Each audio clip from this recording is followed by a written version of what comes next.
আগামীকালের দৈনিক রাশিফল নিয়ে বিস্তারিত আলোচনা করব 12টি রাশির ভালো এবং মন্দ নিয়ে। অতি পরিচিত প্রোগ্রাম প্রত্যেকটা দিন এই দৈনিক রাশিফল নিয়ে আমি আলোচনা করি আপনাদের অ্যালার্ট করার জন্য। তাই প্রত্যেক দিনের মতো আজও আপনাদের অ্যালার্ট করার চেষ্টা করব। 12টি রাশিকে নিয়ে বিস্তারিত আলোচনা করব। কিছু রাশির জন্য অবশ্যই শুভ কিছু অপেক্ষা করছে, ঠিক সেরকম কিছু রাশির জন্য অশুভও অপেক্ষা করছে। এটাই বাস্তব হয়, কারণ আমাদের 12টি রাশির কখনোই ভালো থাকতে পারে না একসাথে সকলের, আবার খারাপও একসাথে সকলের থাকতে পারে না। ভালো এবং মন্দ নিয়েই আমাদের জীবন। তাই কোন কোন রাশির ভালো, কোন কোন রাশির খারাপ, আমার উদ্দেশ্য সেটাই জানানো, অর্থাৎ আপনাদের অ্যালার্ট করা।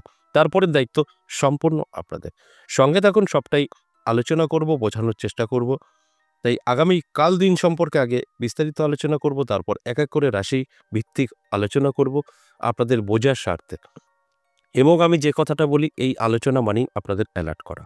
তাই অবশ্যই আলোচনাটা শোনার পর আপনাকে তৈরি রাখতে হবে। যেটা আপনার জন্য পজিটিভ ঝাঁপিয়ে পড়তে হবে, যেটা আপনার জন্য নেগেটিভ সেখানে গুটিয়ে ফেলতে হবে। সঙ্গে থাকুন, আমি বিস্তারিত বোঝানোর চেষ্টা করব। আগামীকাল 6 মার্চ বৃহস্পতিবার, সপ্তমী তিথি, রোহিণী নক্ষত্র, 20 কুম্ভ যোগ ও জন্মরাশি বৃষ। এবার 12টি রাশিকে নিয়ে বিস্তারিত আলোচনা করব। নমস্কার, জয় মা কামাখ্যা, জয় মা তারা। আজকের আলোচনা দৈনিক রাশিফল, আপনারা বুঝতেই পেরেছেন। এই দৈনিক রাশিফলে অনেকেরই কিন্তু ভাগ্যের পরিবর্তন ঘটে, অর্থাৎ ভালো দিকগুলো তারা লুপে নিতে পারে, আর যাদের খারাপ আলোচনা করব তারা সেগুলোকে আটকাতে পারে। এটা সম্ভব। আপনি যদি জানতে পারেন আপনার এই জায়গাটা খারাপ বা গেলে বিপদ হবে, আপনি নিশ্চয়ই যাবেন না, সেখান থেকে কিন্তু অনেকটা সেফ থাকবেন। আর যদি অজানা থাকে আপনার, সেখানে কিন্তু আপনি পৌঁছাবেন, আপনার বিপদটা ঘটবে। তাই এই আলোচনা শুনলে, দেখলে আপনার এই বেনিফিটটা আসবে যে নেগেটিভ দিকগুলো আপনি আটকাতে পারবেন। আর পজিটিভের কথা যদি বলি, যদি আপনি জানতে পারেন যে আপনার আগামীকাল দিনটি শুভ, ভালো, অনেক কিছু হতে পারে, দেখবেন আপনার কাছে যে সুযোগটা আসবে আপনি কিন্তু গ্রহণ করবেন। কারণ আপনার জানা আছে যে আমার তো সময়টা ভালো, কোনো না কোনোভাবে তো আমার ভালোটা ঘটবে। তাহলে এটাই হয়তো সেটা। আপনি কিন্তু সেটাকে আঁকড়ে ধরবেন, সেখানেই সাকসেস। আর যদি আপনার না জানা থাকে, তাহলে সুযোগ তো আসবে, যোগাযোগও হবে, আপনি অতটা গুরুত্ব দেবেন না, ভাববেন ঠিক আছে পরে দেখে নেব। এটাই হচ্ছে পিছিয়ে পড়ার আমাদের লক্ষণ। তাই আমি এই দৈনিক রাশিফল আলোচনা করি আপনাদের অ্যালার্ট করার জন্য, আপনাদের জানানোর জন্য। তারপরে সম্পূর্ণ দায়িত্ব আপনাদের। অবশ্যই সঙ্গে থাকুন, আলোচনা করব। তার আগে আমার সাথে কিভাবে যোগাযোগ করবেন একটু বলে নিই। যারা আমার সাথে সরাসরি দেখা করতে চাইছেন, যোগাযোগ করতে চাইছেন, তাদের জন্য বলব 21 তারিখ 22 তারিখ এই মাসেই, মার্চ মাসেই তারাপীঠে আমি থাকছি। যদি আপনার মনে হয় তারাপীঠে আমার সাথে সাক্ষাৎ করতে, তাহলে অবশ্যই হোয়াটসঅ্যাপে এসে লিখুন যে আমি তারাপীঠ দেখা করতে চাই। 21 তারিখ 22 তারিখ যে কোনো একটি ডেট বলুন, আপনাকে সাথে সাথে বুকিং নাম্বার পাঠানো হবে। ওই নাম্বারে আপনি কল করে বুকিং করতে পারবেন। যদি মনে হয় আমার মন্দিরে আসবেন, নদিয়া বীরনগর, সেটাও হোয়াটসঅ্যাপে এসে লিখবেন যে আমি আপনার মন্দিরে যেতে চাই, তাহলেও আপনার এখান থেকে পুরো অ্যাড্রেসটা চলে যাবে, সেইভাবে চলে আসবেন। এই সহজভাবে আপনি কিন্তু আমার সাথে সরাসরি দেখা করতে পারবেন। অনলাইন ব্যবস্থাও আছে বাড়িতে বসে, সেটাও আপনাকে হোয়াটসঅ্যাপে এসে বলতে হবে। আর বিশেষ করে আমার মন্দিরে আসলে মায়ের দর্শনটা আপনারা পাবেন, এটা আমি বলতে পারি। আপনার ছোটোখাটো সমস্যা থেকে বেরিয়ে যেতে পারবেন, কারণ আমার এখানে সম্পূর্ণভাবে মা জাগ্রত, বিরাজমান। তার অলৌকিক ঘটনা বহুবার দেখিয়েছে, পুজোর মধ্যে বহু লোকের মাঝেও কিন্তু দেখিয়েছে, যেটা আমি এর আগে কয়েকটা ভিডিওতে বলেছি যে আগুন ছাড়াই যজ্ঞ চলে গেছে, কেউ ছিল না ওখানে। সেই ভিডিওটা সেটাও করেছে পাবলিক। তারপরে আমি দেখি, আমিও এসে, প্রায় অনেকক্ষণ ছিল আগুনটা, প্রায় আধ ঘন্টা 40 মিনিট। তো সেখানে সকলেই দেখতে পেরেছে, সেই সুযোগটা হয়েছে। তো এই যে অলৌকিক ঘটনা, এগুলো কিন্তু অবশ্যই কাকতালীয় না, কোনো না কোনো এনার্জি অবশ্যই আছে, কোনো না কোনোভাবে অবশ্যই মায়ের কৃপা, তারপরেই এই ঘটনা ঘটে। যাই হোক, আপনারা আসতেও পারেন, সরাসরি এসে দর্শন করতে পারেন এবং তারাপীঠও আসতে পারেন। ঠিক এইভাবে হোয়াটসঅ্যাপের মাধ্যমে আমার সাথে যোগাযোগ করে আসতে পারেন। অবশ্যই কল করবেন না, ভয়েস বা লিখে। এবার আসুন দৈনিক রাশিফল যে বিষয় নিয়ে আলোচনা করছি, 12টি রাশি এক এক করে বলবো। এর মধ্যে অবশ্যই আমি বলবো কিছু কিছু রাশির জন্য কিন্তু দুর্দান্ত সময় থাকবে। তাদের বলবো চোখ কান খোলা রাখুন, অ্যালার্ট থাকুন। আপনার মনে যত ইচ্ছা আছে পূরণ করার জন্য চেষ্টা করুন। যোগাযোগ তো তৈরি হবেই হবে, কারণ একদিনে তো আপনি সবকিছু পাবেন না, শুরুটা হয়ে যেতে পারে।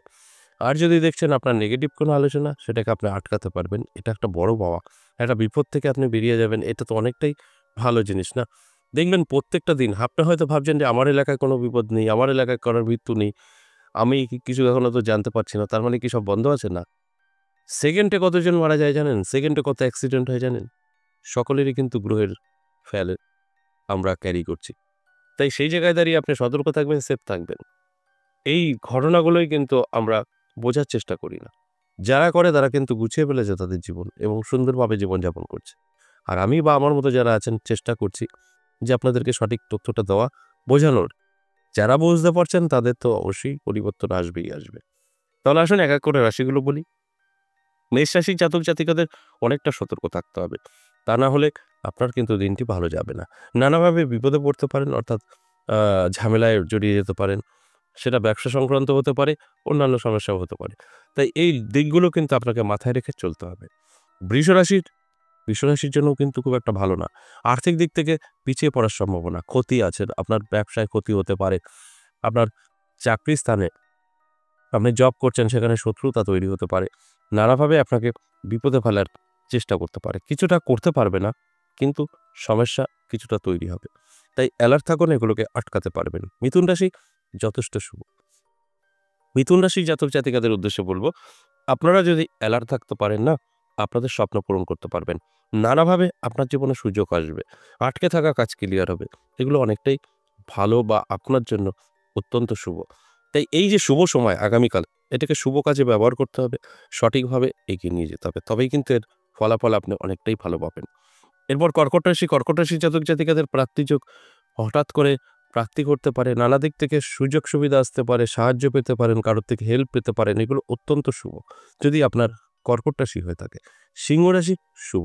সিংহ রাশির জন্য আমি বলবো চোখ কান খোলা রাখুন। তবে আপনার যতটা শুভ ততটা কিন্তু অশুভও হতে পারে।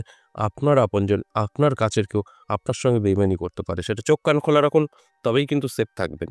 কন্যা রাশি একটু সাবধান। কন্যা রাশির জাতক জাতিকাদের মান যশ খ্যাতি নষ্ট হতে পারে, সম্পর্ক খারাপ হতে পারে, স্বামী স্ত্রীর মধ্যে হতে পারে, ভাই বোনের মধ্যে হতে পারে সম্পর্ক খারাপ এবং মান যশ খ্যাতি নষ্ট হতে পারে। সতর্ক থাকুন। এই আলোচনাটা শোনার পর অনেকটাই ভালো থাকবেন। আপনি চাইলে টোটালটাই আটকাতে পারবেন। তুলা রাশি যথেষ্ট শুভ। তুলা রাশি জাতক জাতিকাদের আটকে থাকা কাজ ক্লিয়ার হবে। নানা দিক থেকে সুযোগ সুবিধা আসবে এবং নতুন বন্ধু এবং বান্ধবীর সাথে পরিচয় হতে পারে, যেখান থেকে আপনার ভাগ্যের চাকা ঘুরতে পারে। এগুলো সবটাই পজিটিভ। তাই আমি অ্যালার্ট করার জন্যই এই আলোচনা করি। তারপরের দায়িত্ব সম্পূর্ণ আপনার। বৃশ্চিক রাশি বলবো সাবধান। বৃশ্চিক রাশি অবশ্যই সাবধান থাকতে হবে। চোট লাগা, আঘাত লাগা, স্বাস্থ্যের প্রবলেম আসতে পারে। শুধু স্বাস্থ্যের প্রবলেমটাই থাকবে, অন্যান্য দিক থেকে কিন্তু কোনো অসুবিধার কারণ নেই।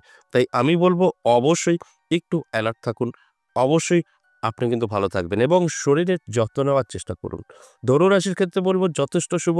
ধনুরাশির কিন্তু প্রাপ্তিযোগ তৈরি হয়েছে। ধনুরাশির জাতক জাতিকাদের হঠাৎ করেই ভাগ্যের চাকা ঘুরে যেতে পারে। নানা দিক থেকে সুযোগ সুবিধার সাথে সাথে আর্থিক উন্নতিও কিন্তু হতে পারে, চোখে পড়ার মতো। তাই ধনুরাশির জাতক জাতিকাদের বলবো অবশ্যই আপনার জন্য আগামীকাল দিনটি অত্যন্ত শুভ।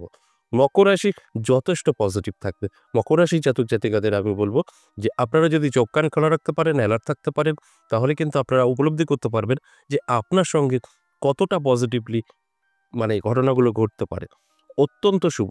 আপনাকে কেউ একটা সুযোগ দিতে পারে, কাজের সন্ধান দিতে পারে, আটকে থাকা কাজ উদ্ধারের জন্য সাহায্য করতে পারে। অত্যন্ত শুভ। কুম্ভ রাশি একদম সরাসরি প্রাপ্তিযোগ। কুম্ভ রাশির জাতক জাতিকাদের কিন্তু প্রাপ্তি ঘটতে পারে। জীবনে কোনো সুযোগ আসতে পারে আগামীকাল। অত্যন্ত শুভ সময় আগামীকাল কিন্তু থাকবেই থাকবে। তাই আমার কাজ হচ্ছে অ্যালার্ট করা। এরপরের দায়িত্ব সম্পূর্ণ আপনার। এই অ্যালার্ট করাটা যদি কাজে লাগাতে পারেন, জীবনটা সুন্দরভাবে গোছাতে পারবেন। সর্বশেষ মীন রাশি অত্যন্ত শুভ। মীন রাশিরও প্রাপ্তিযোগ তৈরি হয়েছে। নানা দিক থেকে সুযোগ সুবিধা আসতে পারে, আর্থিক উন্নতি হতে পারে, অর্থ ছুটে আসবে আপনার কাছে। এর জন্য কি করতে হবে? অবশ্যই অ্যালার্ট থাকতে হবে। এই সুযোগগুলো যখনই আসবে কাজে ব্যবহার করতে হবে। কারণ আপনার তো প্রথমে সুযোগ আসবে, তাদের সাথে যোগাযোগ তৈরি হবে, তারপর তো আপনার সঙ্গে ঘটবে এগুলো। তাই সবটাই ক্যাপচার করতে হবে, কোনোটাই হাতছাড়া করা যাবে না। যখনই আপনি এগুলোকে ক্যাপচার করবেন, সবটাই আপনার জীবনে অ্যাপ্লাই করবেন, সেখান থেকে কিন্তু আপনি বেনিফিট পাবেন। এতে কোনো সন্দেহের জায়গাই নেই। এই যে ১২টি রাশিকে নিয়ে আলোচনা করলাম, টোটালটাই কিন্তু অ্যাভারেজ এবং সর্বোচ্চ নিয়ে। তাই এগুলো কিন্তু ভালো করে বুঝতে হবে। আপনি যতক্ষণ আপনার জীবনে অ্যাপ্লাই না করবেন ততক্ষণ কিন্তু এর ফলাফল আসবে না। আশা করি বুঝতে পেরেছেন। আজ এ পর্যন্তই, আবারও আসবো নেক্সট ভিডিও নিয়ে। ততক্ষণ ভালো থাকুন।